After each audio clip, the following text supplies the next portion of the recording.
histórico. Lo que también habíamos estado pasando revista era a la atmósfera intelectual. Esto es muy importante, ¿no?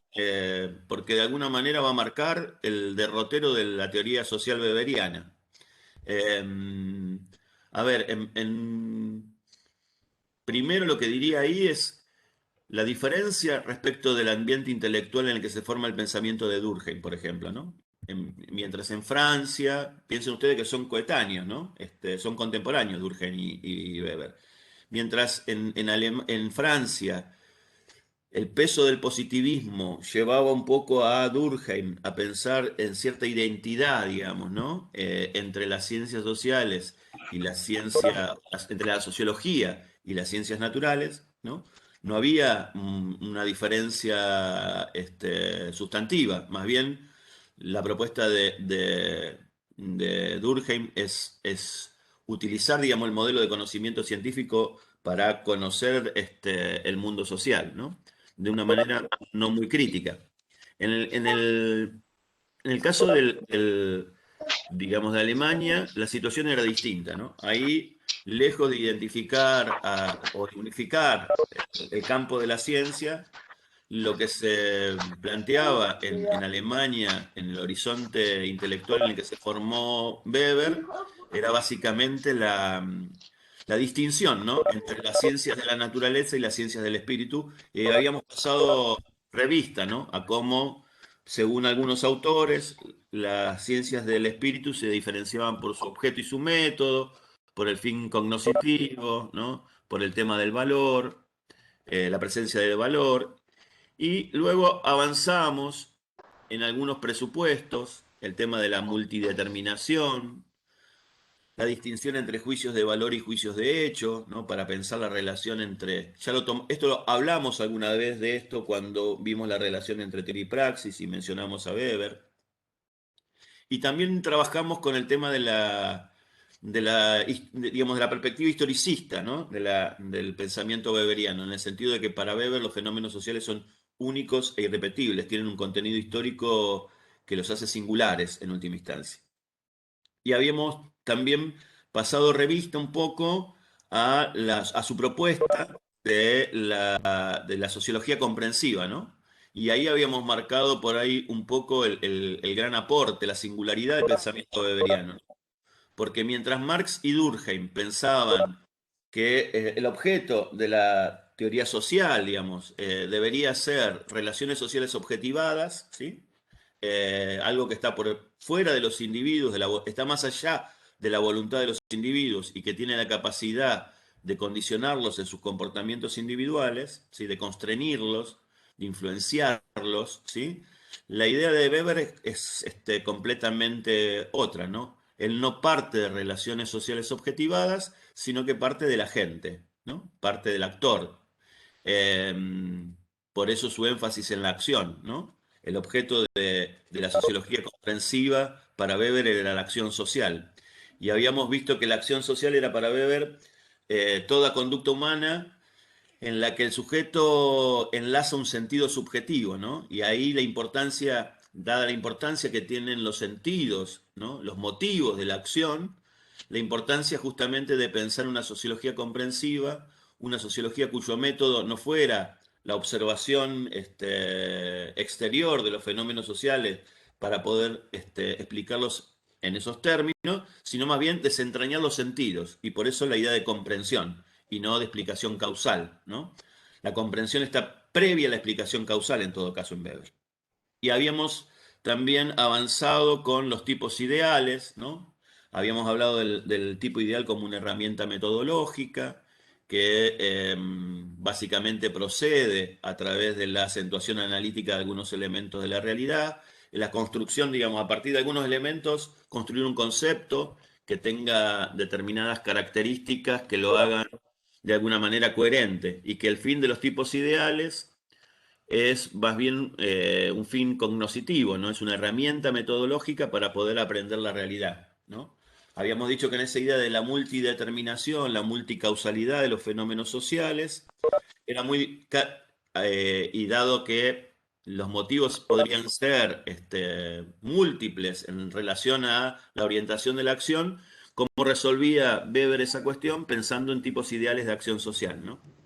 Del conjunto, de la mixtura, de la variedad de acciones posibles, él construye tipos ideales que le permiten, de alguna manera, comprender la realidad, ¿no? En función de cómo la realidad se aleja o se acerca de esos tipos ideales, ¿no? Y habíamos visto tres tipos de acción social: la racional con arreglo a fines, la racional con arreglo a valores, la afectiva y la tradicional, ¿no?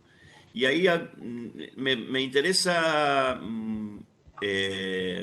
dos cositas acá. La primera, la importancia de la acción racional, digamos, en la teoría weberiana, ¿no? Porque es el modelo de acción, ¿sí?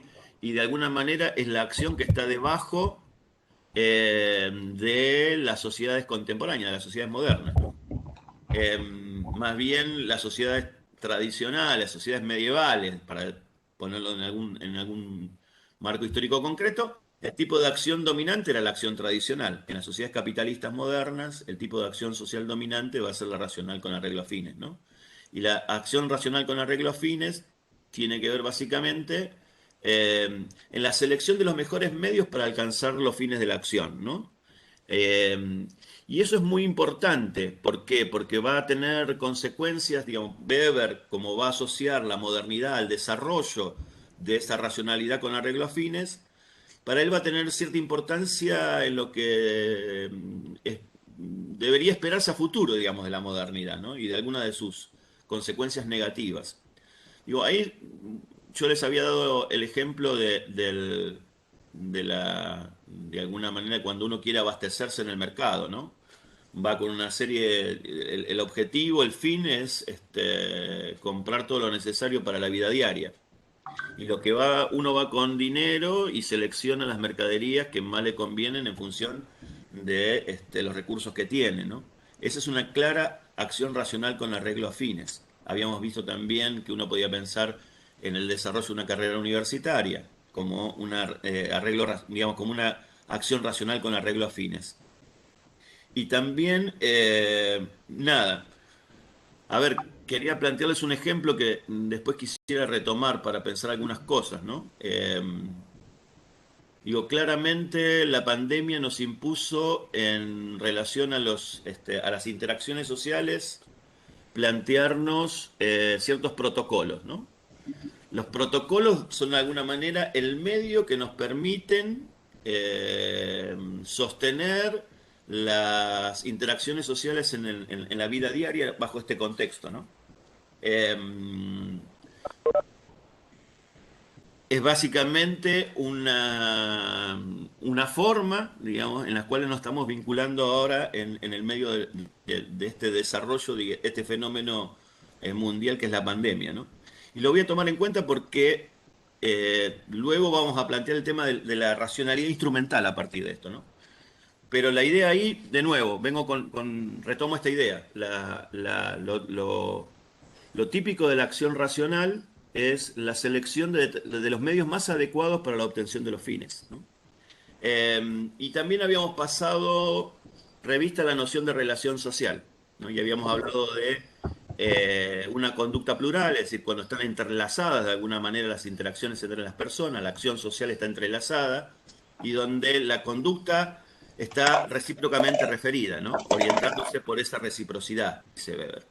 Y habíamos también avanzado con los tipos ideales de dominación, ¿no? Como una manera de explicar el papel de la subjetividad de los sentidos en la orientación de la acción y en segundo lugar, como una forma de relación social, ¿no? Habíamos dicho claramente para Weber, una dominación es una relación social entre hombres, ¿sí? Y en esa relación, los que mandan en función de las creencias en sus justos títulos para mandar y los que obedecen lo hacen en función también en la creencia de los justos títulos de los que mandan, ¿no? Entonces ahí se entrelazan los sentidos de los que obedecen y los que mandan, ¿eh? Eso es una relación social y la importancia que tiene en la dominación la cuestión de la legitimidad, ¿no? La creencia en los justos títulos de los que mandan, para explicar la obediencia, ¿no? Y ahí claramente, digo, una conducta el obedecer se explica en función de los motivos que la orientan, el sentimiento de legitimidad, ¿no? O el sentido de legitimidad que se le da a la autoridad. Y bueno, y habíamos visto tres tipos de dominación: la tradicional, la carismática, la racional burocrática. Y habíamos avanzado también en otra cuestión que distingue el pensamiento de Weber en relación a Marx, por ejemplo. Habíamos dicho que su visión de la multideterminación de los fenómenos sociales estaba vinculada a digamos, una contraposición a la visión marxista, donde en última instancia siempre hay una relación social primaria de la cual explicar lo social, que son las relaciones sociales de producción, ¿no? Mientras en el caso de Marx es más su análisis, en última instancia, tiende a resaltar la dimensión material. En el caso de Weber, ahí los fenómenos sociales estarían multideterminados, ¿no? Y en ese sentido, cuando nos plantea el tema de la estructura social, cómo se divide la sociedad internamente, él plantea una visión que también es un poquito más compleja que la de Marx. Ya no piensa solamente en clases sociales, sino que también le da mucha importancia a la cuestión estamental, es decir, grupos sociales que se reconocen a sí mismos por el prestigio y un estilo de vida asociado al prestigio, ¿no? Y cómo también aparecía el partido, ¿no? Como un criterio, digamos, de división del poder en la comunidad, ¿no? De agrupamiento social. Y que por ahí la distinción más fuerte también que hace ahí con Marx es que para él las clases no dan lugar necesariamente a la acción colectiva. Hay una probabilidad de que se dé la condición de propietario o no propietario de los medios de producción, den lugar a que nos organicemos con otros, que protestemos, que llevemos adelante una acción colectiva. Pero mientras que para Marx las clases eran los sujetos de la historia, en el caso de Weber solamente aparecen como probabilidad de acción colectiva y no son las más significativas, ¿no? Para él el partido y los estamentos generalmente eran superficies más acordes para el despliegue de acciones colectivas, ¿no? Ahí es una visión interesante que habría que profundizar en algún momento.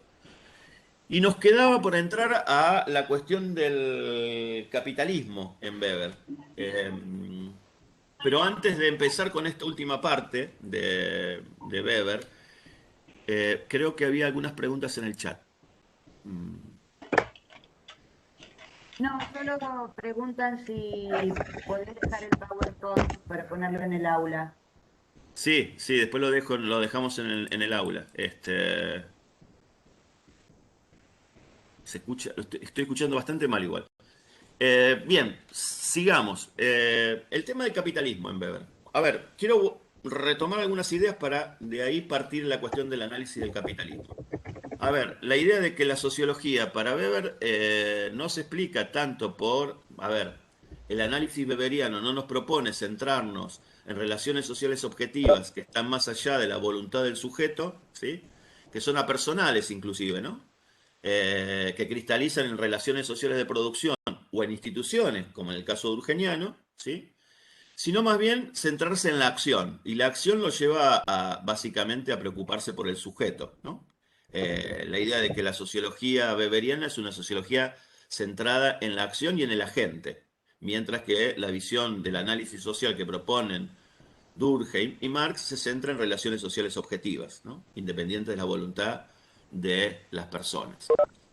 Eso hay que tenerlo presente detrás porque él de alguna manera va a explicar el capitalismo y también acá quiero volver a marcar una cuestión. Él va a proponer una explicación del capitalismo alternativa a la de Marx, ¿no? Eh, de hecho, me parece que en la ética protestante, y queda muy claro en el capítulo final, hay una discusión con la visión materialista de la historia, ¿no? Alguna cita vamos a hacer de él. Pero, ¿qué es lo que plantea Weber? Él plantea que habría cierta afinidad, ¿sí? Entre el protestantismo, ¿sí? En términos de visión religiosa del mundo, y cómo esa visión religiosa del mundo, por algunos elementos que contenía, se convierte de alguna manera en un antecedente inmediato del desarrollo de cierta mentalidad capitalista, digamos, ¿no? como hay una afinidad en todo caso entre la ética protestante y al menos el espíritu con el cual se orientó el capitalismo en sus orígenes, ¿no? Voy a leer algunas citas de Weber. Me gustaría dejar hablar a Weber en este punto, para entenderlo. Voy a leer algunas citas un poco largas, pero que me parece que son centrales para entender la proposición de Weber, ¿no? De, sobre la relación entre la ética protestante y el capitalismo, ¿no? Dice,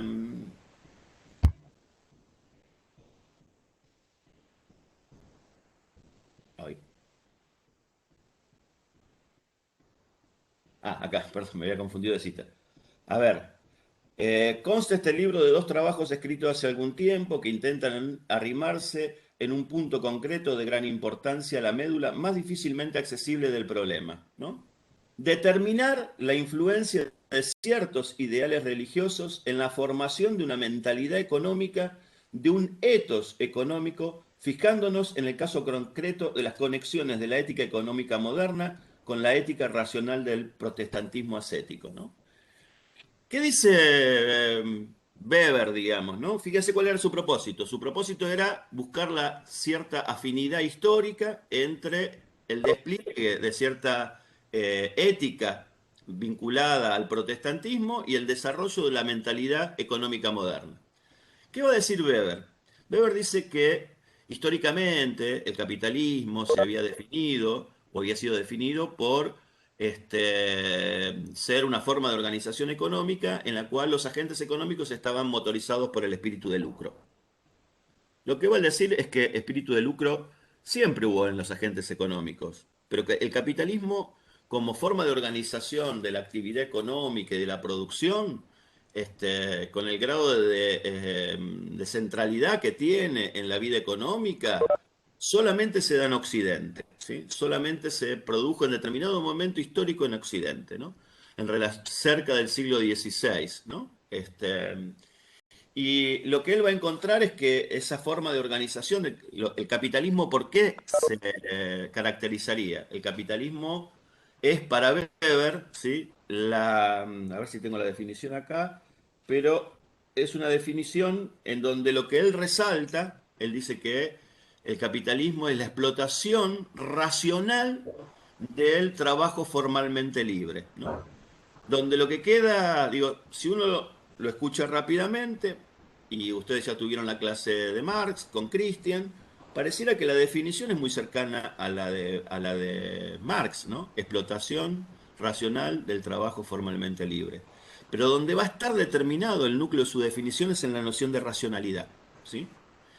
Y él va a decir que para que de alguna manera esa racionalidad en la actividad económica se pudiese desplegar, lo que tuvo que ocurrir antes fue una transformación de la mentalidad económica tradicional, ¿no?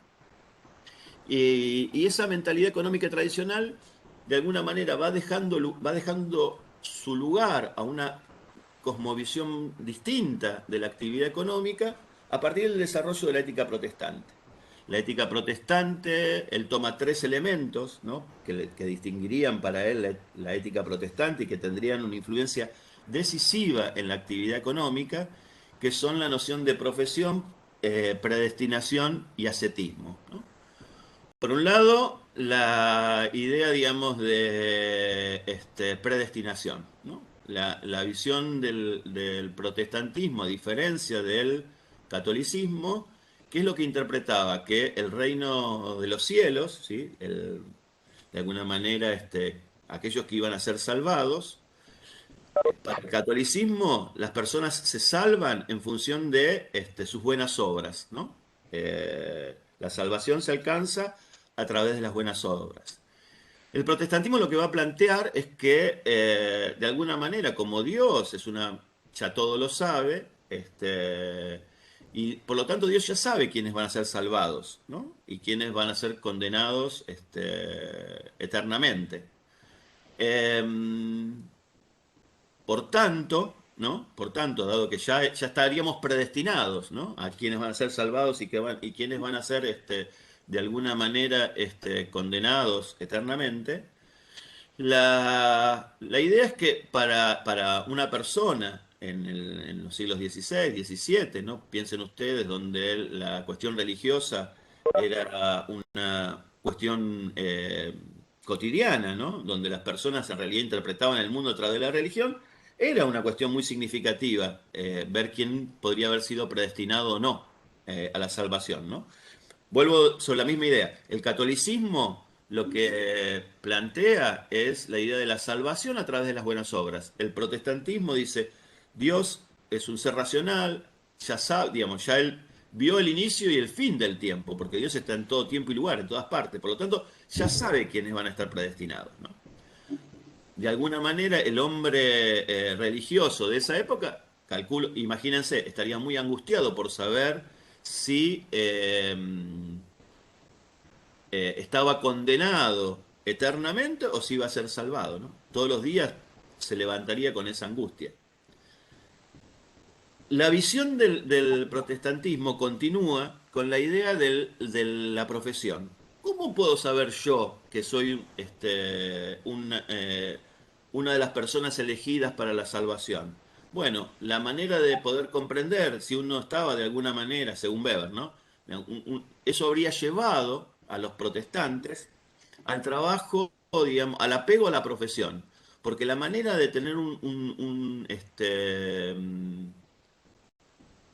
una señal de que uno estaba entre el pueblo elegido, entre aquellos que habían sido salvados, ¿no?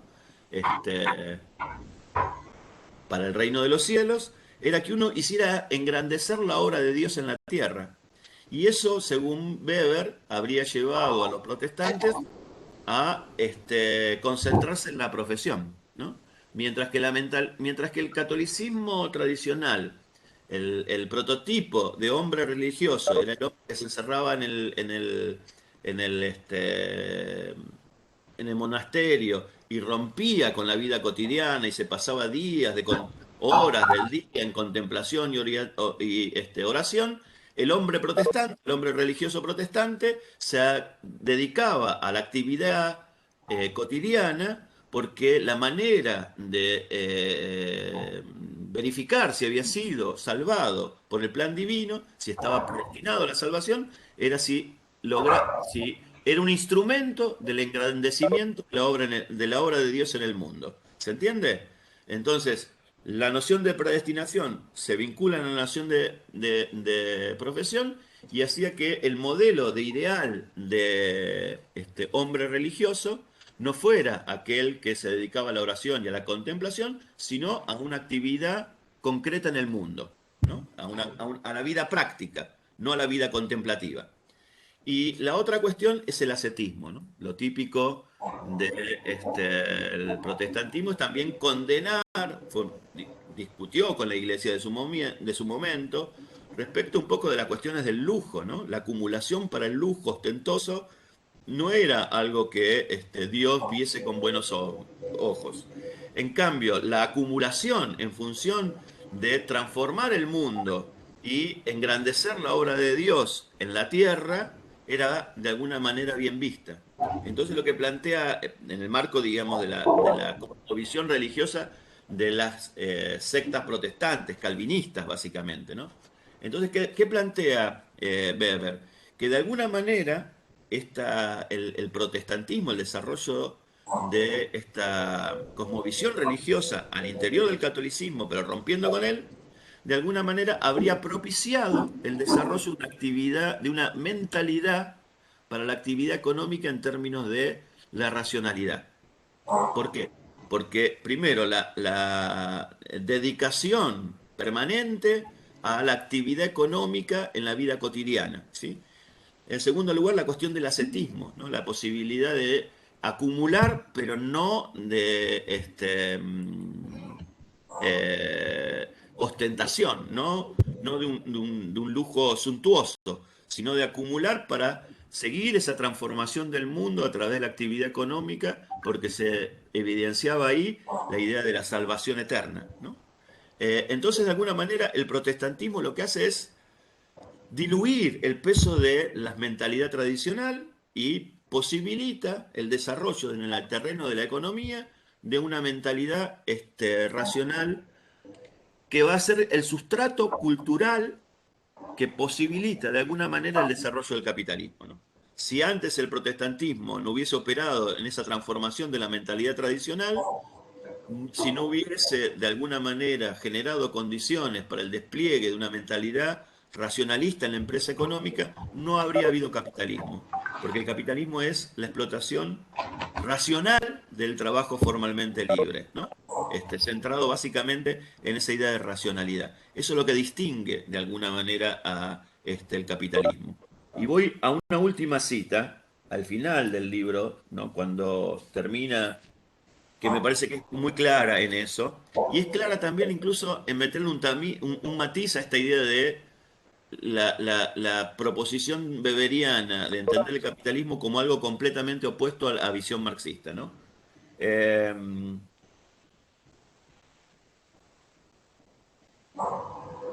pues reconociendo en general, perdón, pues reconociendo que en general el hombre moderno, aun con su mayor voluntad, no es capaz de representarse toda la efectiva magnitud del influjo que las ideas religiosas han tenido sobre la conducta en la vida, la civilización y el carácter nacional, nuestra intención no es tampoco sustituir una concepción unilateralmente materialista de la cultura y de la historia por una concepción contraria de unilateral causalismo espiritualista.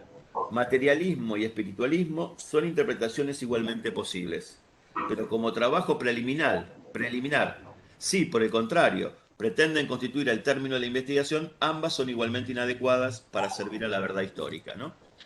¿Cuál es la idea ahí? Miren, ahí él claramente está proponiendo una visión alternativa a la visión materialista de la historia, ¿no? Una explicación en términos de la mentalidad, de la cultura, ¿no? Del espíritu, como dice él de alguna manera, contra la visión materialista. Lo que está diciendo es, son puntos de partida interesantes para la investigación, no pueden ser la conclusión, ¿no?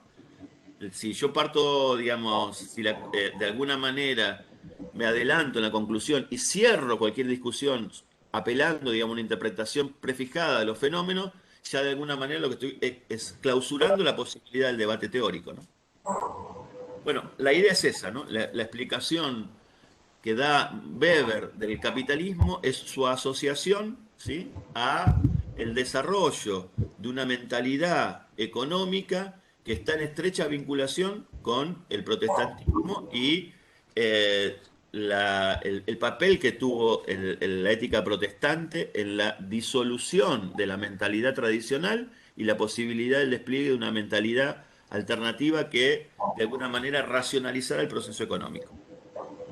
Hay una última cuestión a la cual de la cual me quiero detener, que tiene que ver con un poco cuál es la visión de la modernidad que tiene Weber, ¿no? Si pensamos en los tres autores, Marx, Durkheim, Weber, Marx era, para decirlo de manera sencilla y simple, un optimista respecto de la modernidad, ¿no? Porque de alguna manera la llegada del socialismo, la llegada del comunismo, una sociedad sin clases, sin explotación, sin dominación, ¿no? Eh, la llegada de la emancipación estaba a futuro, ¿no? De alguna manera, el futuro era optimista, ¿no? El futuro, uno podía mirar el futuro desde la perspectiva marxista con una carga de optimismo bastante importante, ¿no? Si va la historia, la prehistoria de la humanidad, en términos de el desarrollo de relaciones de explotación y dominación, iba a concluir en algún momento en el futuro con la llegada del comunismo. Weber tiene una visión completamente distinta de eso, igual que Durkheim. Durkheim también es bastante pesimista respecto de la modernidad, y en Weber todavía el pesimismo se acrecienta, ¿no? ¿Qué es lo que va a plantear Weber? Weber, piensen ustedes en lo siguiente, ¿no? Porque esto me parece que es muy importante porque en el caso de Weber es muy fuerte esto. Pero estos autores que estamos viendo, Marx, Durkheim, Weber, autores que escribieron durante el siglo XIX y comienzos del siglo XX, tenían muy de cerca el pasaje, digamos, muy cerca en términos históricos, no en términos por ahí temporales contemporáneos de ellos. pero estaban viendo una sociedad que se había transformado en los últimos tiempos de una manera muy drástica, ¿no? Se había pasado, digamos, de sociedades rurales, como, digamos, se pasó del feudalismo, en donde la vida transcurría básicamente en el campo, ¿no? El mundo era un mundo básicamente rural, y en un mundo rural donde las interacciones eran cara a cara, ¿no? A sociedades organizadas en términos industriales, ¿no? Y de mercado, sociedades de mercado, sociedades capitalistas, donde las relaciones cara a cara son reemplazadas por relaciones despersonalizadas, ¿no? Eh, Mientras que en las comunidades rurales las personas vivían durante toda su vida y había, digamos, intercambios conocidos en términos de personalidad, ¿no? En las grandes urbes industriales, las personas dejan de vincularse en términos más personales y uno se vincula con otros a través de relaciones impersonales, ¿no? Ya no conozco al cartero, no conozco a las personas que me brindan servicios básicos. Por ahí puedo comprar en un supermercado que ni siquiera sé, o digo, para decirlo puedo comprar en un mercado en el que el dueño ni siquiera hable castellano, ¿no? Imagínense la impersonalización de esas relaciones sociales. Son autores que están viviendo el pasaje de la comunidad a la sociedad y cómo eso cambia, digamos, en la vida de las personas, ¿no? Eh, Weber, ¿qué es lo que ve? Weber ve que lo típico de la modernidad es el avance de la racionalidad. El avance de la racionalidad tiene la posibilidad de que haya una deriva, no hay una amenaza, más bien, y una tendencia, ¿no?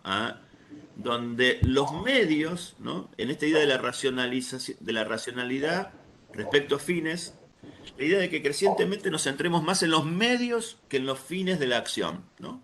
Eh, es lo que es todo el debate contemporáneo y que acompaña buena parte del siglo XX, en los peligros de la razón instrumental, ¿no? De que nos quedemos que perdamos de vista cuáles son los fines de la acción y nos quedemos solamente en los medios.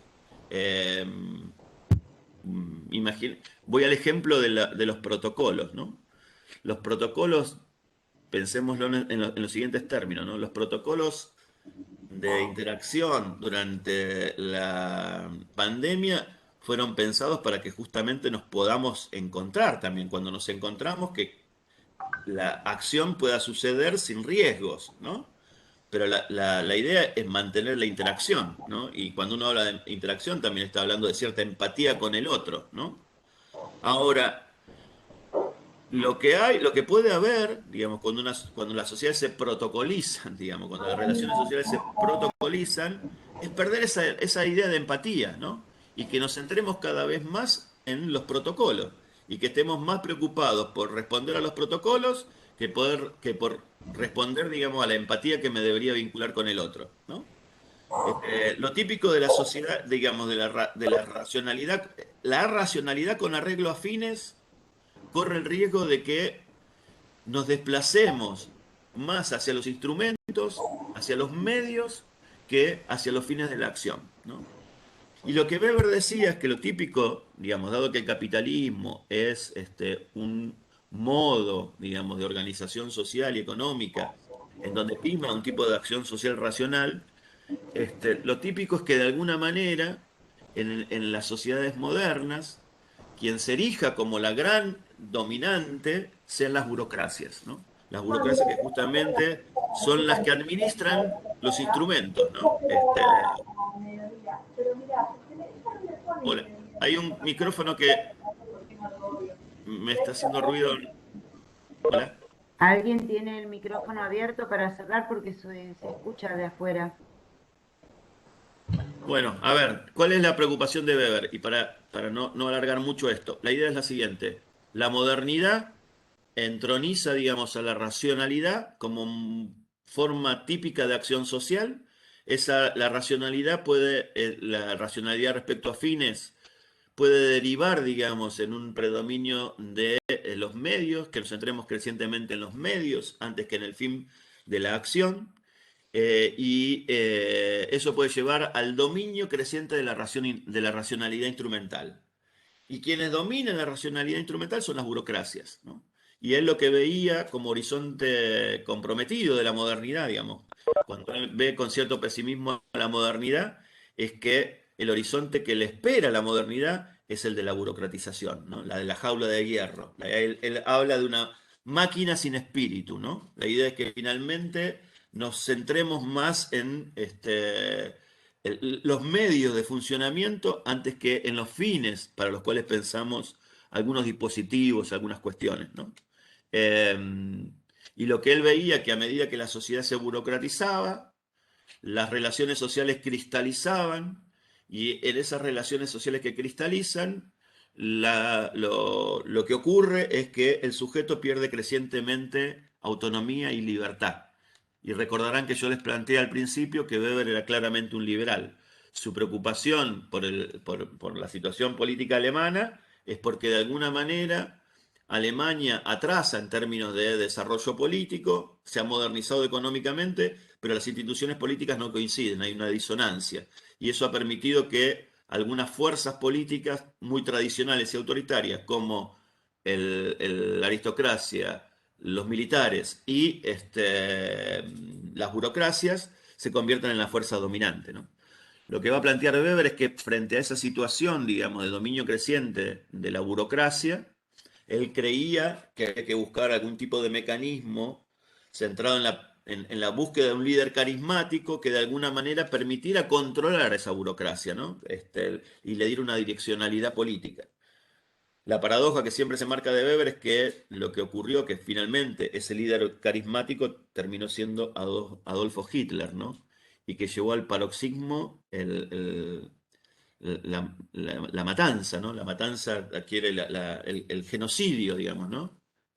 Alcanza un grado de burocratización y de racionalización terrible en los campos de concentración nazi, ¿no? En Auschwitz. En Auschwitz es donde se ve más reflejada, digamos, la visión negativa de Weber respecto de de la modernidad, ¿no? Donde se organiza industrialmente la desaparición física de un pueblo, ¿no? Y de todo aquel que no coincidiera con la visión, no encajara en la visión aria del mundo que proponía el nazismo, ¿no? Profe, Sí, no termino de entender esta idea que dijiste recién de que para Weber, para, digamos, controlar esta burocratización había que haber un líder carismático. No entiendo la relación, ¿por qué? a ver, lo que a ver, se entiende la relación entre la modernidad concluye, digamos, en la centralidad de la acción racional con respecto a fines. En la propia acción racional con respecto a fines está la posibilidad de la derivación a que pensemos más en los medios que en el fin de la acción. Les digo esto de los protocolos, ¿no? Digamos, que yo me termine más preocupando por cumplir con los protocolos que en realidad pensar que los protocolos son un instrumento que me permite a mí entrar en acción y tener una relación de empatía, de comunicación con otra persona, ¿no? De interactuar. Termino, digamos, más preocupado por eso y antes que en otras cosas. Les doy un ejemplo, digo, a mí me ha pasado, digamos, durante la pandemia, ¿no? Durante este periodo, ¿no? Uno sale y tiene que estar alcohol en gel, el barbijo, los 2 metros, el lugar aireado. Bueno, uno va y trata de, no sé, conseguir las cosas que tiene o se ve con algún amigo, pero uno termina más que en muchas ocasiones, se termina más priorizando el protocolo, digamos, no romper los 2 metros, eh, o estar más atento a eso que estar atento a lo que a mí me llevó a ese lugar o a ese intercambio. ¿Se entiende? Hay Y eso, digamos, esto que lo estoy poniendo como ejemplo en el marco de una situación extrema, es esa idea, digamos, de que termine pesando crecientemente esta idea de la maquinaria sin espíritu, ¿no? Que finalmente la burocracia se apega más a sus métodos que pensar cuáles son los fines de sus acciones, ¿no? La acción se preocupa más por, de alguna manera, llevar adelante los protocolos y los procedimientos establecidos antes de que pensar acerca de los fines. Y lo que dice de alguna manera Weber es que en el mundo moderno la fuerza que crece cada vez más, dado que la importancia que tiene la selección de los medios y la administración de los medios para alcanzar los fines, es que quienes se erigen en la fuerza dominante son aquellos que controlan los medios, ¿no? Y en las sociedades modernas, lo típico de eso son, ¿dónde condensan? Son la burocracia, ¿no? ¿Quiénes administran? Digo, a ver, voy a dar un ejemplo. ¿Quiénes administran en las unidades, en las universidades, los procesos educativos, ¿no? Básicamente digamos, toda la parte administrativa de la universidad. La universidad fue pensada básicamente como un lugar, digamos, de producción de conocimiento y de transmisión de conocimiento, ¿no? Y eso es como lo que lo genera. Pero a veces algunos procedimientos traban esas posibilidades, porque priman más los procedimientos que el fin de generar y transmitir conocimiento, ¿no? La burocracia a veces, de alguna manera, traba esas posibilidades. Y lo que ve crecientemente Weber es que a medida que las sociedades avanzan, a medida que se hacen más modernas, que predomina cada vez más la racionalidad con respecto a fines, predomina necesariamente la racionalidad instrumental y eso lleva al dominio de la burocracia. Y el dominio de la burocracia es el dominio de la máquina sin espíritu y la posibilidad de que las relaciones sociales se burocraticen tanto y que respondamos tanto a esa racionalidad coagulada de la maquinaria burocrática en donde terminemos despersonalizándonos, ¿no? Allá, no sé si escucharon la canción del fantasma de Canterville, de Sui Generis, que cantaba Sui Generis. ¿La escucharon alguna vez? Un Sí, sí, número sí. que viene y va, ¿no? Bueno, esa es la idea, ¿no? La burocracia despersonaliza absolutamente, ¿no?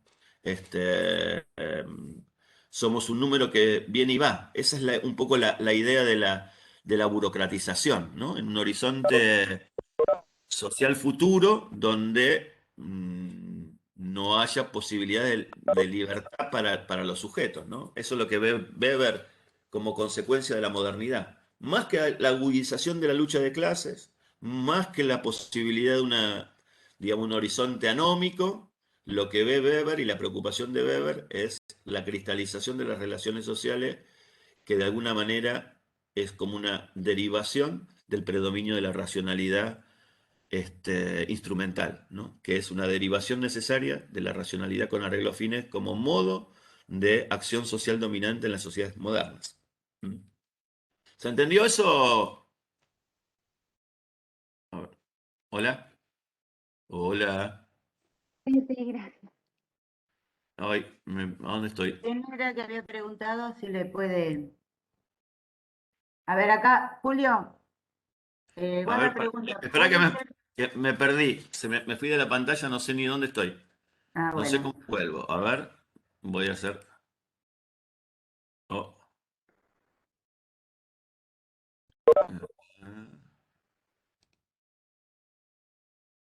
Ahí estoy. Ahí estás. La Ahí pregunta estoy. de Guada dice, ¿puede ser, por ejemplo, que algunas facultades eligen no grabar las clases y entonces se pierde un poco el fin, que es educar, y los medios o normas son más importantes?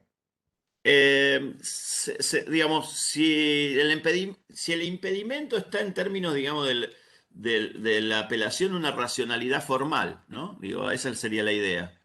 No a ver, eh, una cosa que quiero plantearles es, ojo, estos autores sirven para que nos ayuden a pensar, pero no nos explican todo, ¿no? Son puntos de análisis desde los cuales mirar, digamos, ¿no?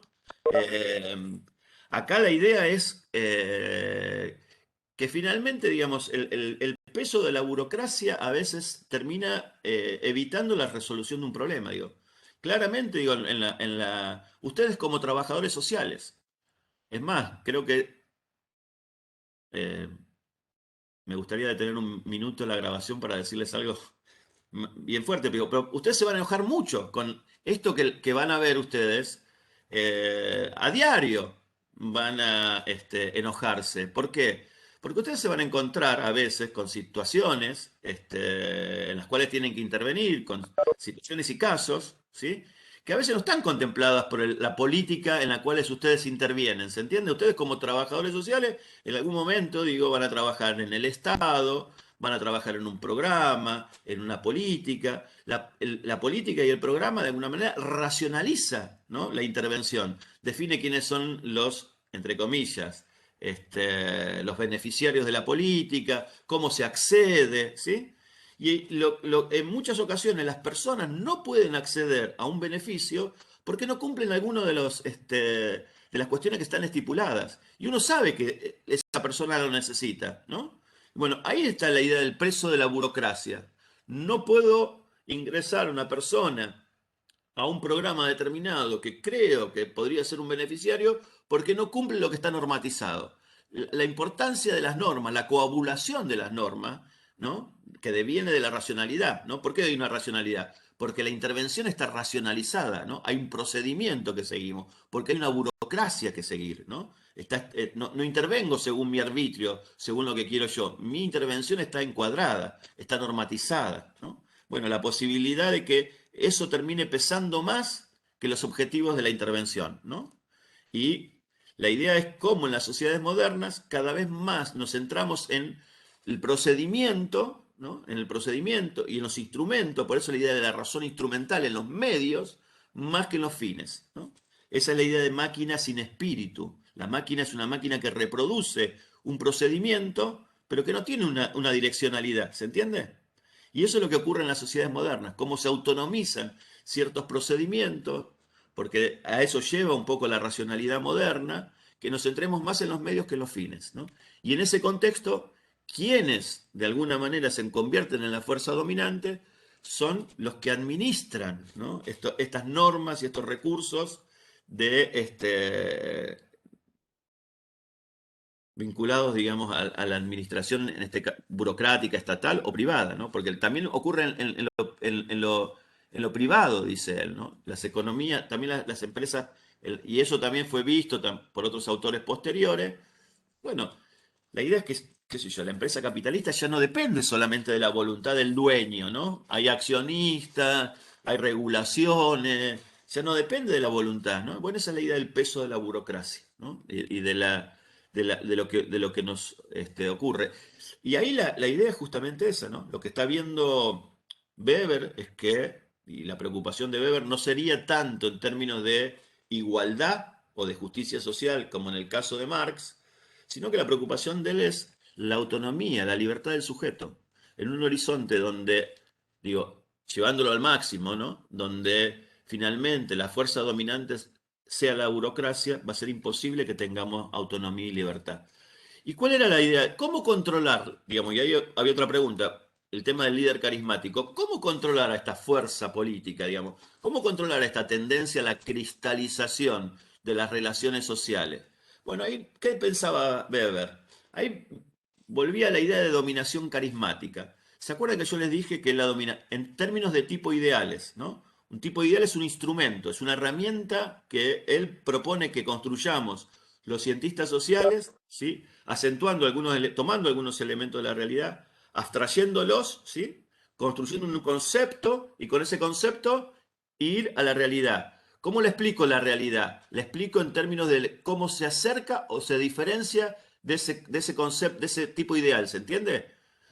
Sí, bueno, no podría haber, no toda acción racional, digo, por ejemplo, ¿es todo racional lo que yo compro en el mercado? Todo lo que compro en el mercado tiene que ver pura y exclusivamente con maximizar mi dinero y obtener la mayor cantidad de productos que son necesarios para satisfacer, o paso y compro a un Nutella, ¿no?, o algo que está de moda y ni siquiera sé qué es, pero lo compro, ¿no? Bueno, ahí es porque no es una racionalidad instrumental, una racionalidad respecto a fines precisa. Siempre hay algún desvío, ¿sí?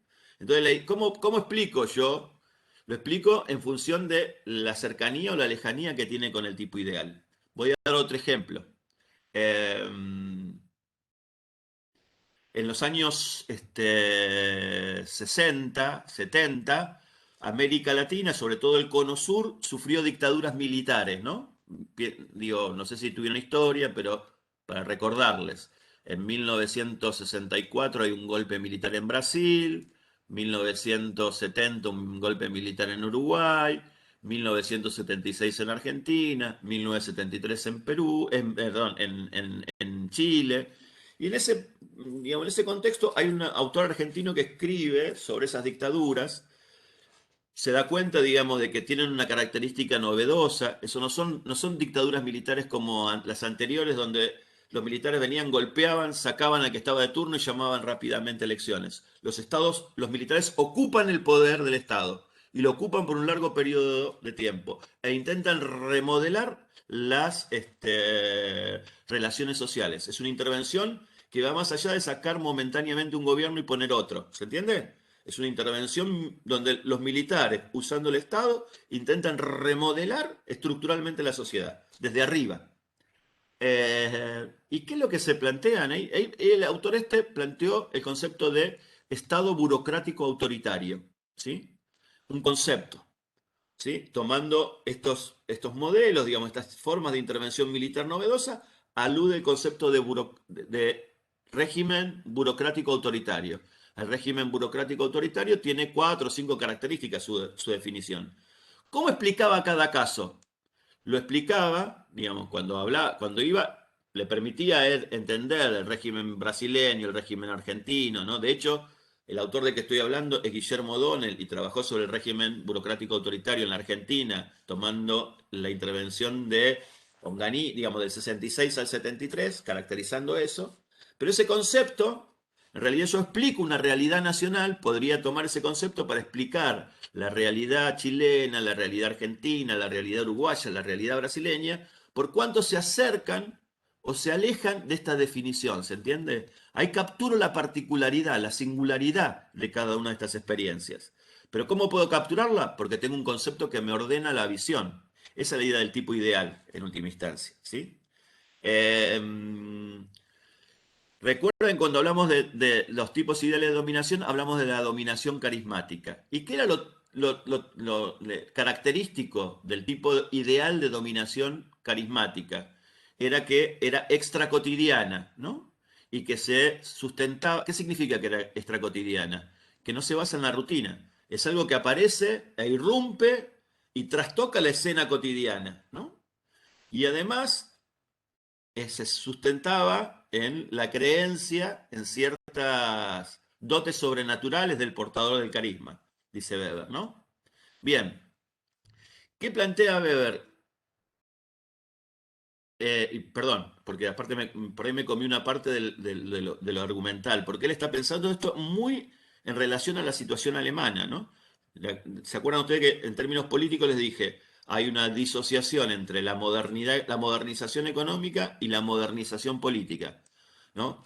En términos económicos, Alemania lidera la segunda revolución industrial, pero en términos políticos todavía tiene un régimen muy autoritario, muy parecido, digamos, no al régimen feudal, pero a una monarquía autoritaria, ¿no? En ese contexto pierde la Primera Guerra Mundial, se abre un proceso de reforma. Esto que les estoy contando, de la posibilidad de cómo encontrar una salida a la jaula de hierro en última instancia, cómo controlar a esta máquina sin espíritu, él lo plantea en 2 ensayos de los años, en los 2 últimos años de su vida, el 18 y 19 creo que son los ensayos, y él que dice, bueno, la posibilidad de que ¿qué régimen político permitiría emerger liderazgos carismáticos? Y él plantea en esos 2 ensayos 2 salidas distintas, pero que se emparentan, tienen cuestiones que las emparentan. En uno de ellos plantea el Parlamento. ¿Por qué el Parlamento? Porque en la lucha parlamentaria es donde se formarían los liderazgos políticos, ¿no? En las democracias parlamentarias donde se forman los líderes políticos, líderes que tienen que tener un contenido carismático, porque tanto digamos, las democracias parlamentarias como las democracias presidencialistas se basan en el sufragio universal. La idea es que la gente, de alguna manera, adhiere a determinado candidato porque le reconoce cierta condición carismática, ¿no? Cierta capacidad de conducción, algo que tiene, que lo distingue de los demás, ¿no? Entonces él decía, bueno, a través del parlamentarismo podrían de alguna manera forjarse liderazgos fuertes, ¿sí? Con un vínculo muy directo, ¿no? Con los partidos políticos, y eso podría dar lugar a la constitución de un liderazgo político fuerte que permitiera controlar a la burocracia, ¿no? La aparición de un liderazgo político fuerte no es que controlaría, podría darle direccionalidad al gobierno burocrático, ¿no?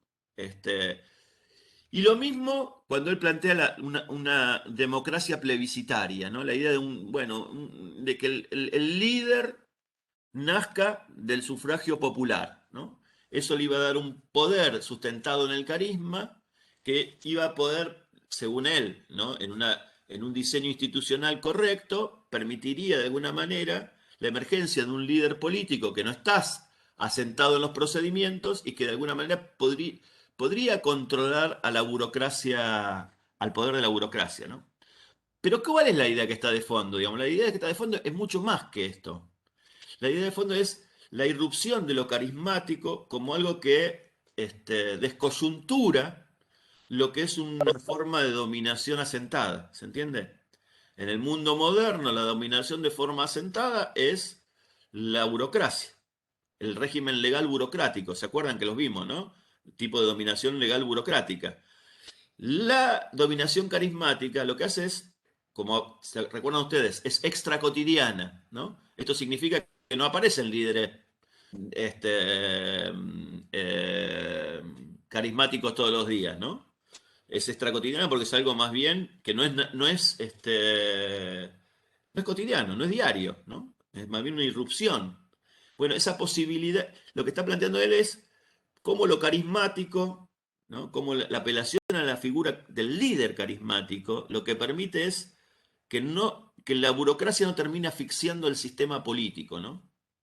Que no termine cerrando las relaciones sociales. Siempre queda la posibilidad de apertura, porque el liderazgo carismático justamente es algo sobrenatural en parte y que aparece muy contadas veces en la historia, ¿no?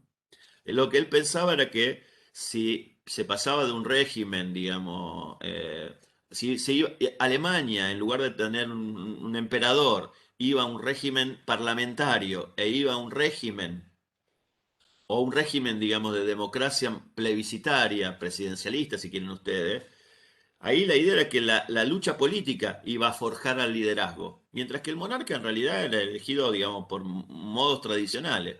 Y eso no garantizaba que fuera alguien que tuviese los dotes políticos necesarios para poder controlar a la burocracia, ¿no? Se requería otra cosa, ¿no? ¿Se entiende? Pero él, digamos, él es bastante pesimista, digamos, frente a esto, ¿no? La creciente burocratización de la vida cotidiana, digo. Y yo, digo, me, me hallo en él a veces, ¿no? Cuando justamente estoy pensando en este tema de los protocolos, ¿no? El riesgo que puede implicar la protocolización de la vida cotidiana a partir, digamos, de la irrupción de la pandemia, cómo eso puede llevarnos a el dominio de la máquina sin espíritu, ¿no? Que en realidad nos centremos cada vez más en los protocolos y no en, digamos, el vínculo empático con el otro, ¿no? Eh, y el peso que van a tener ese tipo de cosas. ¿Se entiende, no? Lo que quiero expresar. Y voy a cerrar con esto último. Bueno, nos quedaría Simmel, pero tienen el texto tienen la clase de Matías del año pasado. Que yo voy a hablar 2 minutos de Simmel, pero para que les sirva para escuchar la clase. ¿Qué es qué cosa importante me parece? Es tratar de pensar estos tres autores, ¿no? Estos tres autores que son fundamentales. Simmel, digamos, es un invitado que algunos introducimos como uno de los clásicos, pero en casi todas las referencias a los clásicos son Marx, Durkheim y Weber, ¿no? Y ahí lo que quería plantearles eran dos cositas antes de terminar. Una es cómo han sido leídos a lo largo de la... Sí, la clase del año pasado está subida. Eh, la, a ver,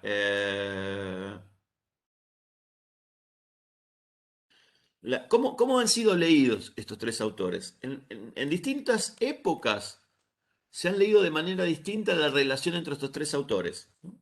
En determinado momento, digo, en los años 60, 70, un momento de auge muy importante, digamos, de los movimientos contestatarios, ¿no? Piensen ustedes, Mayo francés, un dinamismo muy fuerte, de la discusión política y teórica, ¿no? Ahí el criterio fue más político. En los años 60, 70 hubo una interpretación de estos autores clásicos en términos políticos, ¿no? Marx era el representante de la sociología o la teoría social revolucionaria, y Weber y Durkheim eran pensadores burgueses a favor del status quo, ¿no? Esa lectura, si uno lee a algunos intérpretes que escribieron en ese tiempo sobre algunos de estos tres autores, aparece claramente, ¿no? Hay un libro de Portantiero muy clásico. Juan Carlos Portantiero fue un sociólogo argentino muy importante, muy reconocido, un teórico significativo, diría yo, eh, digamos, con alguna en cierta evolución en sus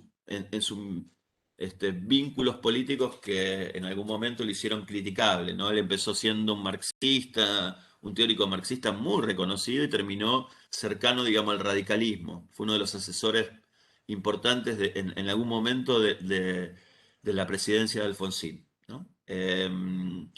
Y Portantiero tiene esa lectura, ¿no? Tiene un libro que se llama La Sociología Clásica, en donde aborda la teoría, digamos, el pensamiento de Weber y de Durkheim, y tiene esa visión, ¿no? Opone, digamos, divide a los clásicos en la teoría, digamos, lo que sería un teórico de la transformación y del cambio, de la revolución, y teóricos que son conservadores, burgueses, a favor del mantenimiento de la sociedad capitalista. En los años 80, 90, me parece que hubo un desplazamiento, ¿no? En lugar de priorizar lo político, se comenzó a priorizar lo epistemológico, ¿no? Y ahí se decía, Marx y Durkheim están juntos, ¿sí? ¿Por qué están juntos? ¿Por qué se los podría agrupar? ¿O por qué se los podría juntar en el mismo campo? Porque son autores que hacen énfasis en que para entender y explicar lo social hay que partir de relaciones sociales objetivadas, ¿no? De estructuras en todo caso. Son estructuralistas, son objetivistas. Mientras que Weber, el punto de vista weberiano, es partir la noción de sociología comprensiva, ¿no? Como una sociología que intenta explicar la acción social, remitiendo, desentrañando los sentidos, los motivos que ponen en juego los actores, nos lleva a la gente, ¿no? Relaciones sociales objetivadas frente a la gente, ¿no? Una sociología objetivista versus una sociología comprensivista, ¿sí? Y en la actualidad me parece que se ha pacificado bastante la cuestión, y ya no hay como una idea digamos, de oponer, ¿no?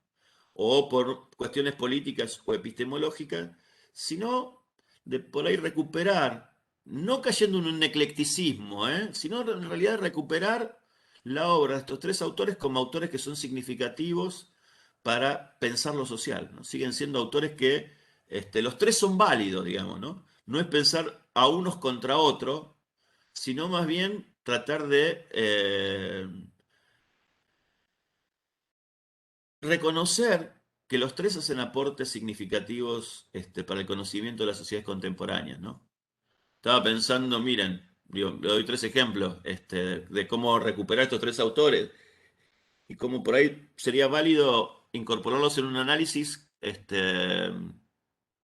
como luces que se echan diferentes a un mismo fenómeno, ¿no? Para poder comprenderlo en su complejidad. Pensaba miren, recuerdan Marx, ¿no?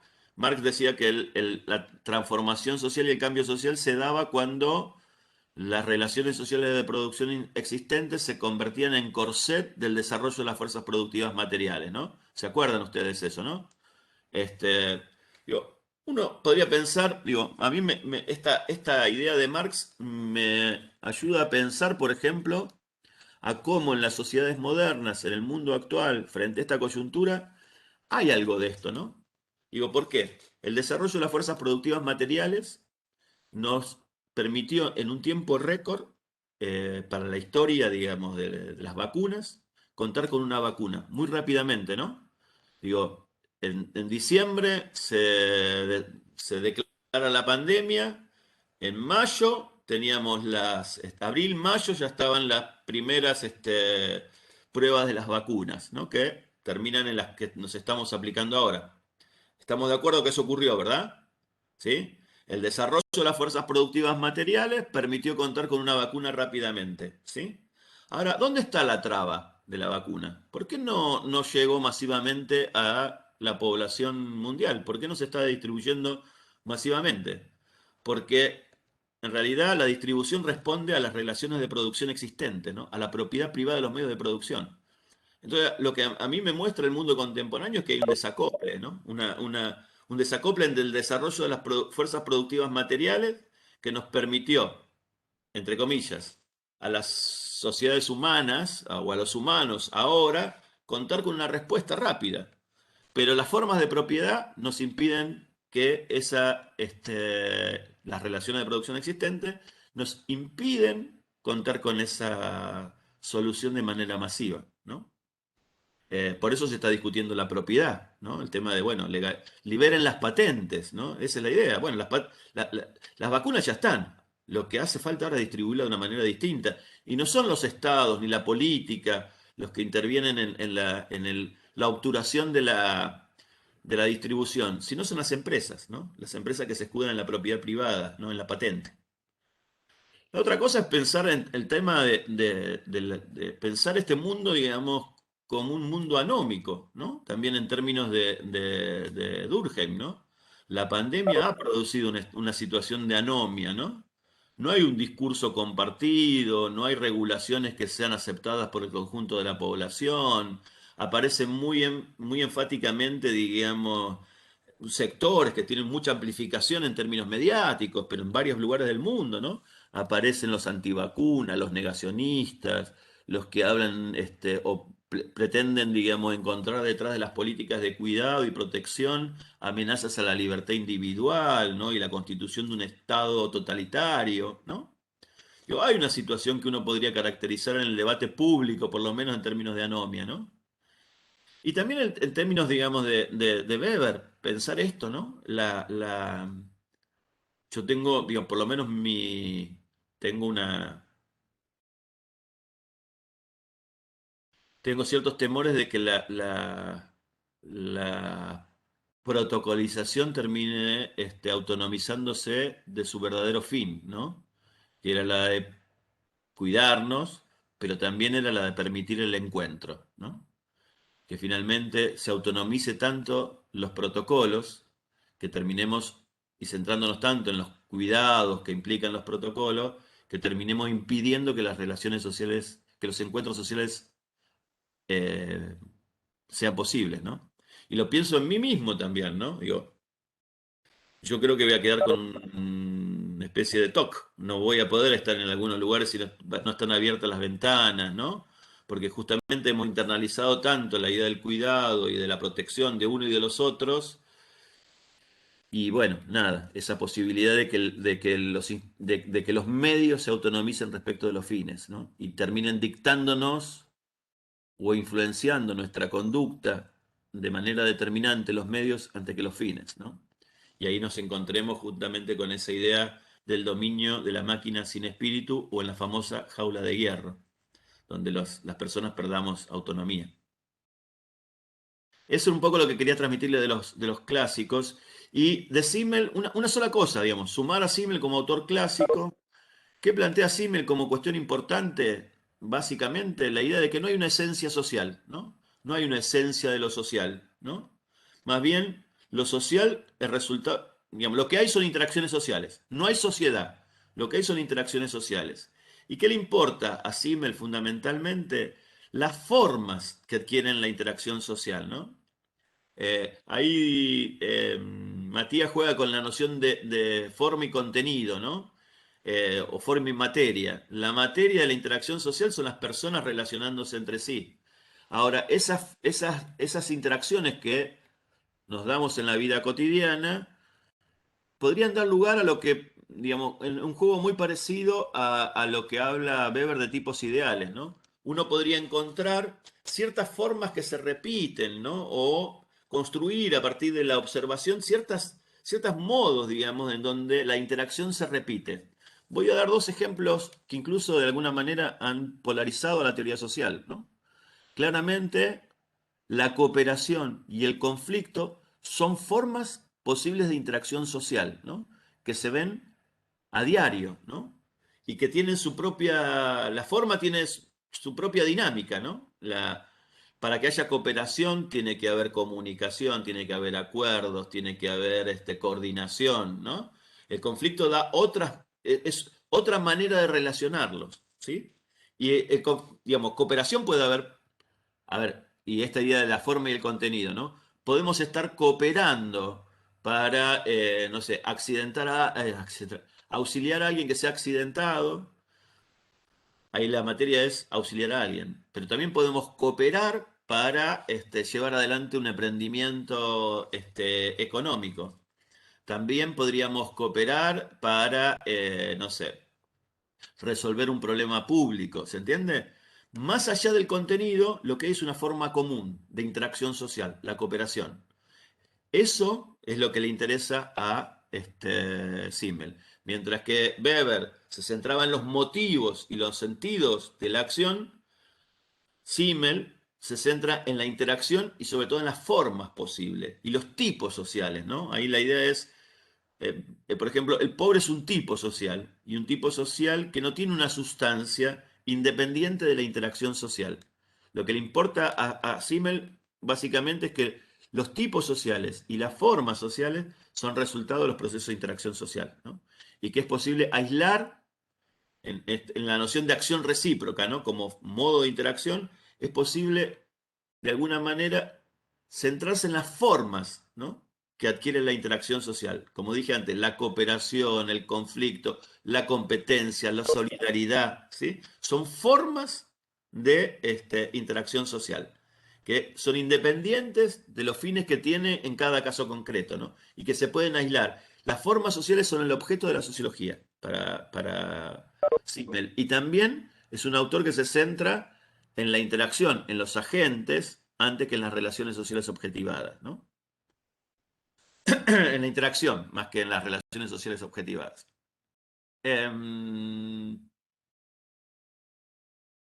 Bueno, acá terminaría yo, digamos, con la unidad uno, terminaríamos con la unidad uno, pensando, digo, esto, ¿no? Me parece que es interesante que incluso lo tenemos planificado para los prácticos, es que ahora con esto que ustedes han tenido, digamos, de Marx, Weber, Durkheim, Simmel, podamos, pero más que nada para ver en qué medida se lo pueden apropiar ustedes. No es un ejercicio para evaluar, no es va a tener una evaluación, sí, obvio, digamos, pero no es esa la finalidad. La finalidad es que ustedes puedan ver en qué medida se apropiaron de estos autores, tratando de ver cómo cada uno respondió al problema de la acción y el orden, ¿no? Y dijimos, hay dos grandes preocupaciones que uno podría observar en la teoría social moderna.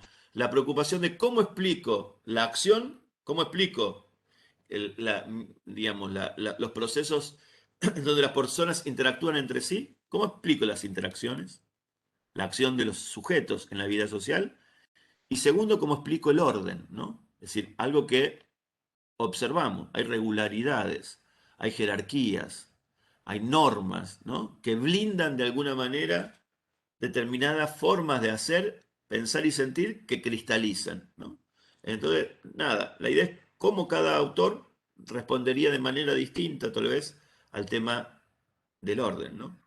Digo, por ejemplo, claramente, si yo les pregunto, en términos de orden, ¿Marx sería individualista o colectivista? ¿Qué dirían? ¿Colectivista puede ser? Claro, es colectivista, porque, digamos, las relaciones sociales de producción que son independientes de los hombres terminan condicionando la vida social, ¿no?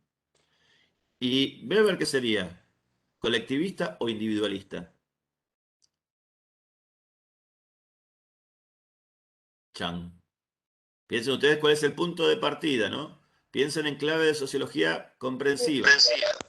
Individualista puede ser. Y es individualista, claro, claro. Porque su mirada parte del actor, ¿no? De la gente, de los sentidos que las personas motorizan en la acción, ¿no? Lo que explica que yo esté haciendo esto no es ninguna coacción externa, sino el sentido que yo le doy, ¿no? Estoy hablando frente a la computadora porque creo que no es lo que me gusta, no es lo que elegimos hacer, no es lo que sabemos hacer, pero lo estamos haciendo porque le damos un significado a mantener ¿no? Un sentido, ¿no? Claramente en el caso nuestro, desde el año pasado, obviamente que tiene que ver con la transmisión de conocimiento, pero si ustedes me preguntan, ¿por qué hacemos esto? ¿Por qué hacemos encuentros sincrónicos? ¿Por qué? Es porque el sentido mayor que nos orienta es mantener la afiliación, ¿no? Mantener la afiliación significa mantener el espacio, porque en realidad la afiliación es precondición para que podamos alcanzar algunos objetivos de conocimiento. Pero ese es como el sentido que le damos nosotros. ¿Por qué estamos haciendo este esfuerzo? ¿Por qué? Digo, antes de prender la computadora y ponerme a hablar con ustedes, estoy en este ataque de pánico. No quiero hablar con la computadora. A veces las clases salen bárbaras, otras son reaburridas. No sé si estoy hablando, con quién estoy hablando porque no le veo la cara. Es una situación compleja. Sin embargo, ¿por qué? ¿Cuál es el sentido? ¿Soy masoquista? No, les puedo asegurar que no soy masoquista. Lo hago básicamente porque entiendo y el sentido que le enlazo es a mantener un espacio colectivo y lo primero es mantener la afiliación. Eso es un poco lo que hacemos, ¿no? Y obviamente a eso le enlazamos objetivos pedagógicos, pero eso es un poco el sentido básico de que yo estoy hablando ahora, comiéndome la voz y habiéndome comido buena parte de mi vista ya, haciendo esto, ¿se entiende? Julio, Carolina pregunta si podés explicar un poco lo de puerta puente de la clase de Matías porque no le quedó bien claro. A ver, ¿cuál sería a ver, ¿qué es una puerta y qué es un puente, ¿no? La idea ahí es que de alguna, a ver, en esta idea de no hay una sociedad, no hay algo que sea una esencia y que tenga una vida propia independiente de las interacciones sociales de las personas, ¿no? Ustedes me dirán, claro, pero esto es obvio.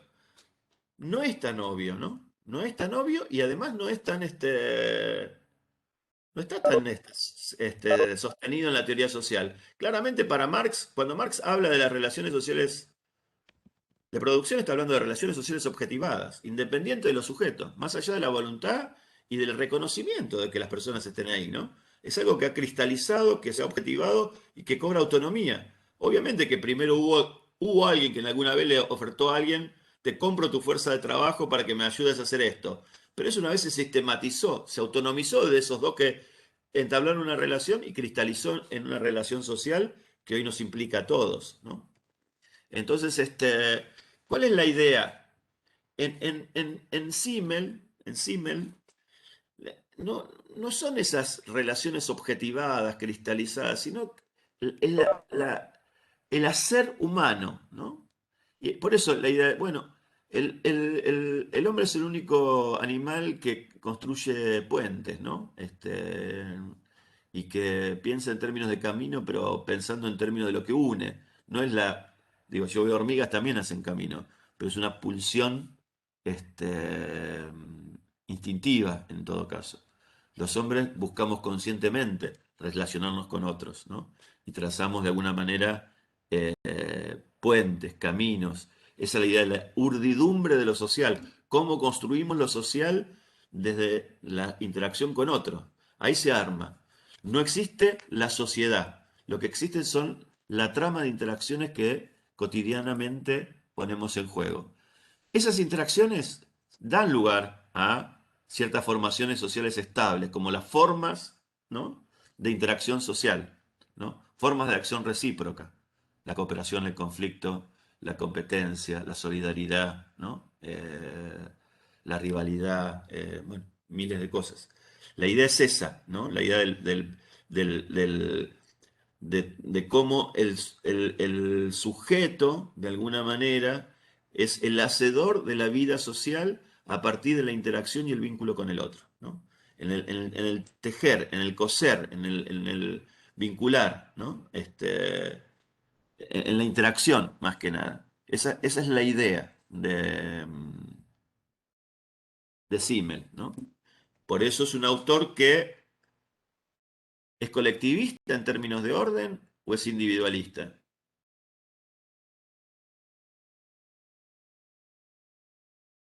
Chan. Individualista. Y es individualista, sí. Es individualista porque más allá de la forma, digo, a ver, eh, siempre estamos ubicando a ese autor. Es un juego, ¿se entiende? Pero no queda explicado el autor, porque yo, digamos, diciendo Marx es colectivista, racionalista, no termino de explicar el autor, ¿no? Sino que una vez que aprendí el autor, lo conozco, lo puedo ubicar ahí, pero una manera de sintetizar, de jugar con otros autores, de compararlos. Pero no termina, no liquido a Marx con eso, ¿se entiende? La idea, y a veces, y es una cosa importante, es más bien el ejercicio de donde lo ubico que la ubicación en sí misma, ¿se entiende? No es tan importante dónde lo ubico, sino el ejercicio de pensar cómo piensa en términos de acción y de orden un autor, no dónde lo ubico. Nosotros le planteamos ese ejercicio porque lo que nos interesa es el proceso de reflexión de ustedes sobre cómo pensarían eso. Obviamente que si me dicen que si Marx es individualista, les vamos a decir que no, ¿sí? Este, pero básicamente no es el resultado, sino el ejercicio lo que vale la pena. El proceso a través del cual ustedes piensan dónde ubicar a ese autor, ¿no? Y la idea siempre en ciencias sociales es pensar estos conceptos y estos juegos que uno propone y estas cosas son instrumentos, pero no liquidan la cuestión en sí misma, ¿no? Siempre hay que aventurarse en el autor, porque si no pasa como en ese mito griego del lecho de Procusto, ¿no? Procusto era alguien que tenía una posada y que si alguien era más largo que la cama, terminaba cortándole las piernas para que pudiera dormir en comodidad, ¿no? Entonces la idea es no cercenar cuando le estamos proponiendo estas cosas. Es de una propagación más rica, pero no es para, bueno, liquidar. Durkheim es objetivista, perdón, colectivista, no racionalista y ya con eso lo liquide. No, más bien es todo lo contrario. Primero conozco al autor y después juego a ver si puedo aprender, si es que verdaderamente lo aprendí. Y lo más importante es los argumentos que den ustedes para ubicarlos en esos lugares, ¿no? ¿Alguna pregunta? ¿Alguna duda? ¿Más? En el chat. Activen los micrófonos, chicos, si quieren preguntar algo.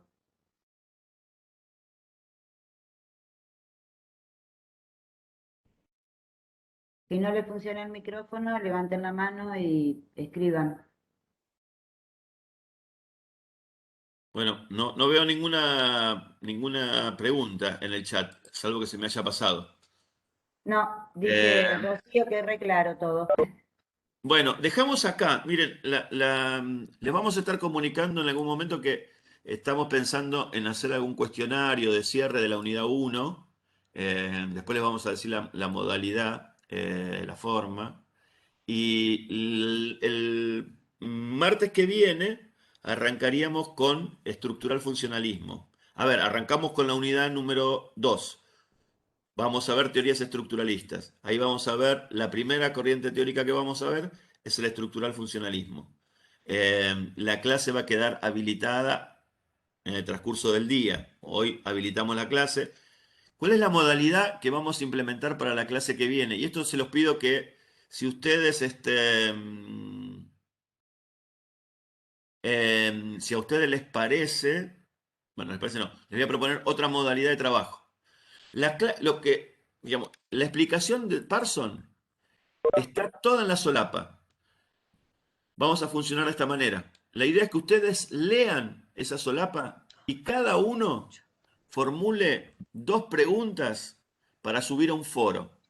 Yo voy a explicar Parson a partir de las preguntas que ustedes hagan respecto de ese texto, del texto de la solapa de la clase de estructural funcionalismo. Invertimos el camino, ¿se entiende? Primero leen, preguntan y yo explico las preguntas, aunque tenga que explicarlo todo de nuevo. Pero lo importante es que ustedes lean. Y todos los que aspiren, y estos díganselo a los compañeros y después los vamos a ponerlo en el aula virtual, la idea es que todos aquellos que hagan para, digamos, aspiren a la promoción, van a tener que formular 2 preguntas. Y la idea es que las 2 preguntas son individuales, ¿no? No puede haber 400 preguntas iguales. Bien, eso es lo que estaban preguntando justamente si la formulación de preguntas es obligatoria. Sí, la vamos a hacer obligatoria, digamos, porque nos dimos cuenta ahí con Durkheim que sin coacción lo social tampoco funciona, ¿no? Que lo típico de lo social es la existencia de la sanción y la coacción. Entonces, el libre albedrío no está funcionando muy bien, así que vamos a ponerle un grado de coacción. Sí, la idea es incentivar a que lean, a que trabajen con más lecturas, y que piensen una cosa que para nosotros que nos estamos dando cuenta y que los invito a que reflexionemos y compartamos.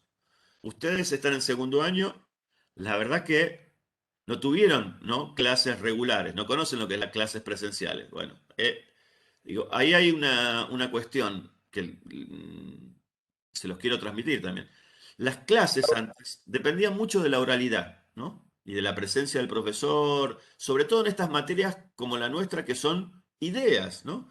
Fíjense ustedes, estamos hablando de ideas, ¿no? Bueno, eso había mucha oralidad. La idea es que me parece a mí la virtualización nos ofrece algo más multidimensional, ¿no? No descansa solamente en la oralidad.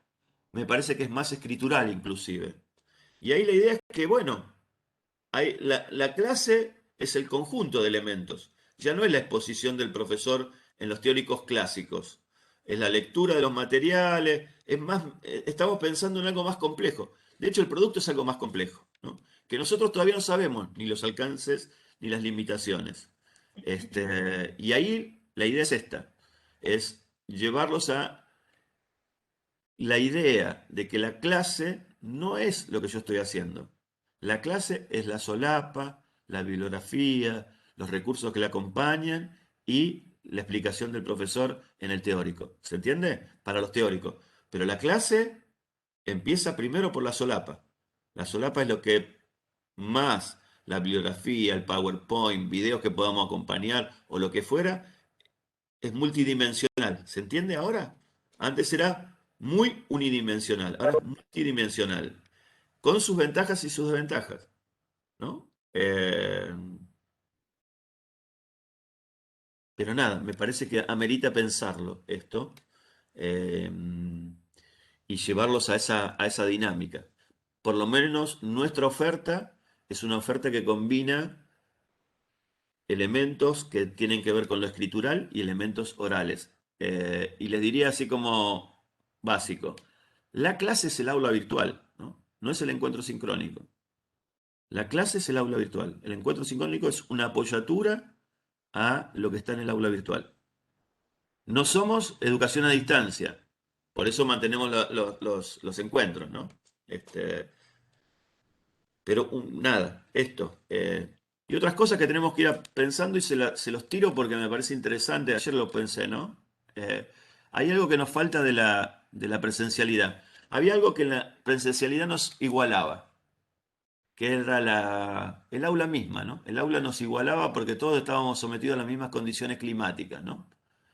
Si era oscuro, si era claro, si hacía frío, hacía frío, sí, y todos compartíamos los mismos instrumentos, ¿no? Bancos, silla, pizarrón.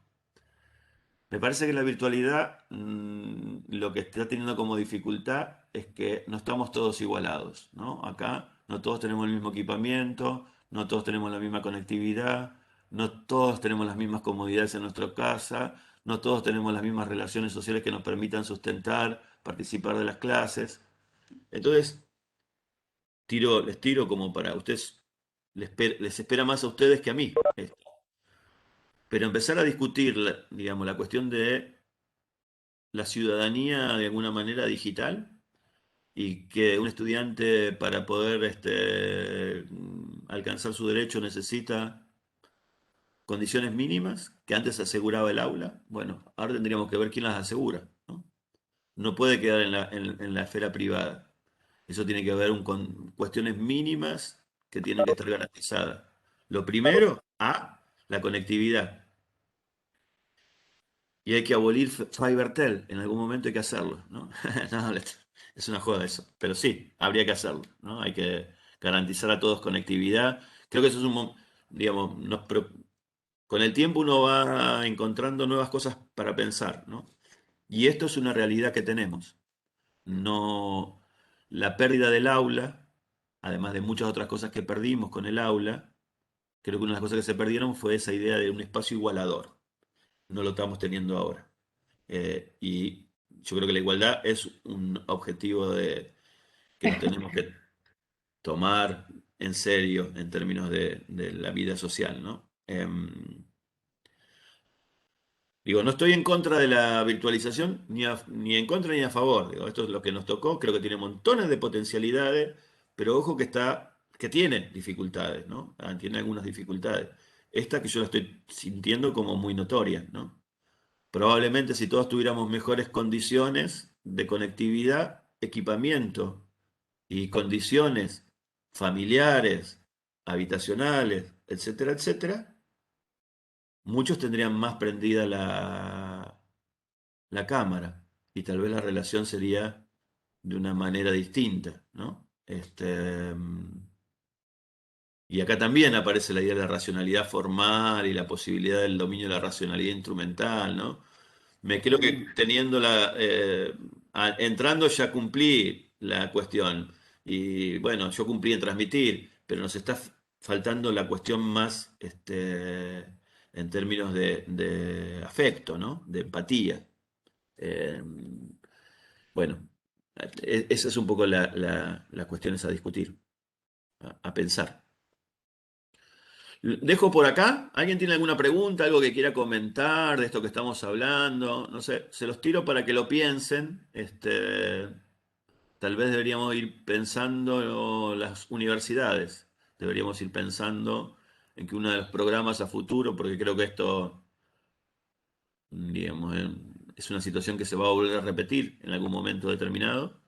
La verdad que deberíamos pensar que para que se cumpla el derecho efectivo a la educación superior, vamos a tener que pensar un poco en igualar ciertas condiciones, ¿no? De accesibilidad, equipamiento y condiciones para el estudio. No sé cómo, digo, no tengo respuesta, pero sí sé que son problemas, me parece que tenemos que pensar. Bueno, gente, sí, Marta. Justamente les quería comentar, respecto a lo que vos decís, Julio, si estuviéramos en el aula presencial, eh, los de un turno se conocen con los del otro turno, comparten un teórico, pero están en distintos prácticos, y si alguno tiene que faltar por determinada causa, entre compañeros se van pasando los datos, las cosas, lo que hay que hacer, las tareas y demás. Así es muy difícil porque inclusive ha sido difícil organizar grupos para que hagan el trabajo práctico número 1. Y es lo que vos decís, Julio, de que al no verse las caras, no conocerse, porque se iniciaron en la facultad a estudiar directamente en la virtualidad.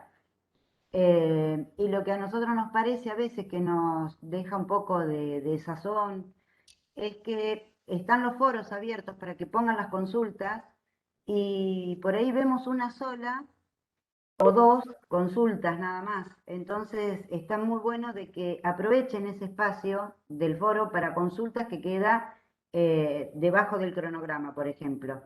Ahí una de las chicas, no me acuerdo el nombre ahora, Ayelen creo, este, sí, Ayelen que dice que tenía muchas dudas sobre Simmel y bueno, y que le pueden llegar a aparecer más dudas ahora. Les puse yo que vuelquen las dudas que tienen en el foro que está abierto, porque los profes la leen y después cuando empieza la clase, antes de empezar la clase, retoman todas esas dudas, las, las despejan y continúan con la clase. Nada más que eso. Ahí, Marta, Después digamos, me aprovechen. en dirección de esto de que lo que hablábamos de la idea de la multidimensionalidad, justamente los foros, ¿no? Ahí, si tienen dudas respecto de una clase, porque también está esa posibilidad, ¿no? De que, bueno, estamos produciendo un montón de materiales, clases grabadas, hay otras cosas que uno va produciendo, bueno, eso queda en un lugar, a veces eso se podría consultar. Y la idea es que, bueno, si en algún momento alguna clase no se puede dar, están grabadas, les pediríamos que miren la clase grabada y en todo caso ¿dónde generamos la interacción? Sé que es fría, sé que no es de la misma manera, pero a través de los foros, ¿no? Ahí los foros es un instrumento interesante, ¿no? Me quedó la duda de Simmel, no entendí esto. Lo de Weber no lo entendí, digo, hay muchas cosas que no entendí, quiero preguntar. Bueno, ¿dónde pregunto? Es en el En el foro. foro. La idea es incluso que las preguntas que nosotros vamos a formularles al cierre de la unidad 1 en un cuestionario que les vamos a distribuir con tiempo, con tranquilidad, no se alarmen, es un objetivo pedagógico y es una manera de que nosotros tenemos de ver en qué medida son aprendidos Es justamente también para facilitar esto, ¿no? Facilitar más intercambio y más uso y aprovechamiento del aula virtual, ¿no? De instrumentos, que creo que debe estar pasando como cuando dicen sobre digamos, hay un mito de que estaríamos utilizando solamente el 10% de nuestra capacidad cerebral, digamos, ¿no? Que con entrenamientos, cosas, podríamos hasta mover objetos físicos. Mentira. No, la idea es esa, estamos subutilizando el aula virtual. Tampoco es que ustedes van a preguntarnos, llegan 200 preguntas y nosotros les vamos a responder de manera inmediata, porque si no estaríamos respondiendo foros nada más, ¿no? Bueno, la idea es acumular algunas respuestas y responder, ¿sí? Este, y eso, utilizar esas posibilidades que nos brinda la virtualidad. Si alguien falta, puede mirar la clase, si alguien tiene una duda, no la pudo expresar en su momento en el teórico, la puede expresar por el foro también, ¿no? Nada, los invito a eso, a aprovechar al máximo las potencialidades que brinda esto y tratar de, con eso, resolver las dificultades que nos implica la no presencialidad. ¿De acuerdo? Bueno, eh, nos estaremos viendo el martes que viene. Que tengan buena semana, ¿eh? Y cualquier cuestión, ya saben, pueden comunicarse con nosotros a través de los foros. Vamos a abrir un foro sobre Weber y Simmel y ahí vamos a ir respondiendo también si les queda alguna duda. ¿De acuerdo? Cuando tengan, como la idea de que los cuestionarios que les vamos a dar van a estar centrados en los teóricos, probablemente ahí aparezcan también la preocupación por las preguntas, ¿no? Ahí me refería a la idea de la obligación, de la coacción, ¿no? Esto más durkheimiano. Eh, Nada, ahí seguramente lo vamos a poder utilizar más. Pero un poco eso es incentivarlo a eso, ¿eh? Les mando saludos, que estén bien. Nos vemos el martes que viene. ¿Sí? Hasta Chao, profe, luego. gracias. Hasta luego. Chao, gracias. Muchas Julio, gracias. Sí. Julio, acordate de enviar